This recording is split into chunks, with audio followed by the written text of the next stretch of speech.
First, I'm going to walk you through what we're going to show, so you can kind of keep that in mind as a roadmap, and then we'll walk through it. So the scenario here, right, so for those of you who have participated here, this is a text messaging app. It's basically, it's kind of a survey questions app, and you'll fill in the answers, and then that data comes into this system, and then as it saves it, it actually pushes it through OSDI to 2 different systems. And in this case, it's the NGP band and Action Network. And so what we're going to do is we're going to walk through what is the experience from, let's say, the guy or girl at the customer organization to do this wire up, right, without having to depend on the vendors. So what we're doing first is we're going to use what we'll call the standardized integration panel for OSDI. All systems that do OSDI are going to expose the same user interface for the plug board and wire up scenarios. So we'll identify the endpoints we want. So we've created a form on an Action Network for the caucus check-in.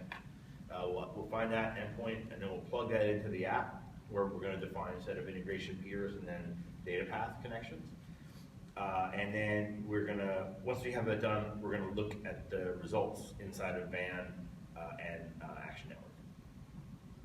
All right, so this is the Action Network form in the Action Network UI, what we created for this check-in.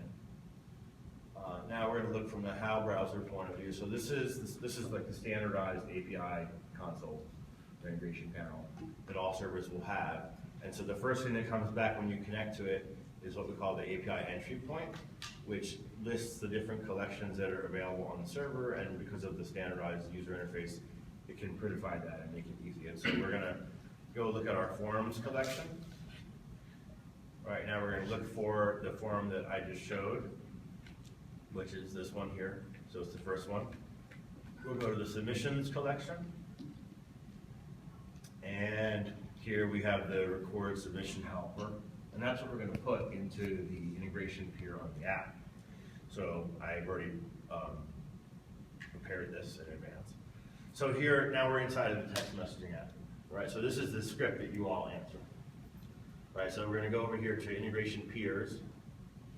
Right, so we've defined one for Action Network and for NGP.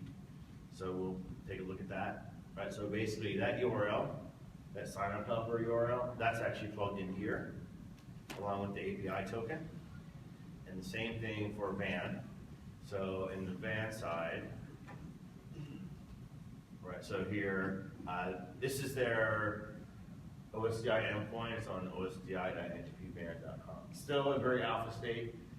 They're working on it, so the developers have been working hard to make the right pieces work for the demo, but they don't actually have the helper listed here, but let's pretend they did, and I found it. So the same thing goes on here in the VAN one.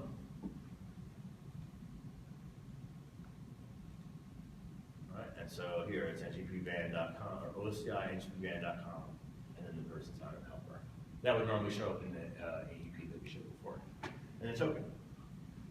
Well, there's a smaller step here too, where we set up the data flows.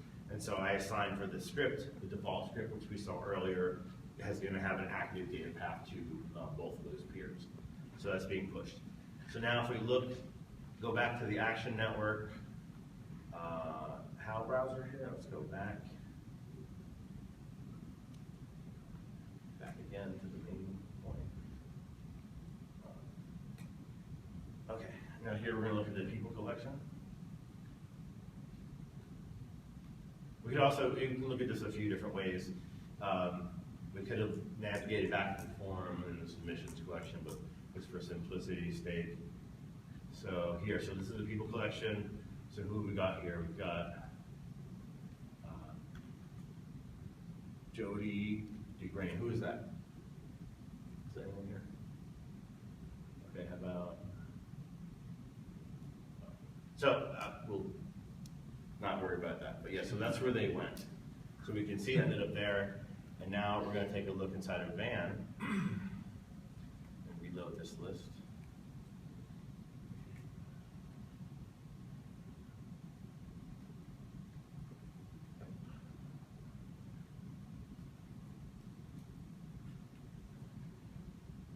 And now we should see some of the names here.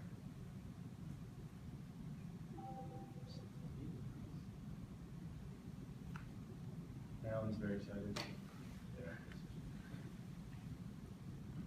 Yeah, so anybody see their name here? Yeah, so there you go. So now basically what happened there is that all these people are now in two places. So the people who are working in the field are now going to hit you up for a phone bank, and then the folks in Action Network who are going to hit you up for a donation. Right? Plus, you get the digital team spam.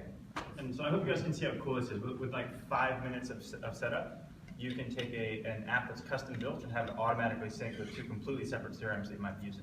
This is something that would have previously been a huge headache because you would have had to integrate with each one individually. All right. Also, just from the developer experience, so those of you who, let's say, learn Python or Ruby, you can go ahead and you can write code in a very simple way. One of the things we've chosen to do is use what's called a hypermedia layer. It's kind of rides on top of REST, and what that does is it allows us to use common libraries like this REST Navigator library in Python, and it makes it really easy, so you don't have to screw around with like curly braces and JSON, and like deal with complicated parsing. You can pretty much just pass in the endpoint URL you want to get data from, the API token you'll need to authenticate, and then you basically just ask for resources based on the OSDI names for those collections. So this one here is basically pulling in the people collection from the server, and then from that point on, that's just standard Python code for integrating or iterating a collection. All right, then we're just printing out tab separated values for the data that we got. Same thing in Ruby. There's a library called HyperClient. There's a bunch of choices for these libraries, and you kind of pick whichever one tastes best to you. Same thing, right? We just plug in the URL, the API token, and then we just do that people, each iterator, and then again print out the tab separated values. Pretty simple. So this is going to basically get the latest submissions into the people collection on a given OSDI system.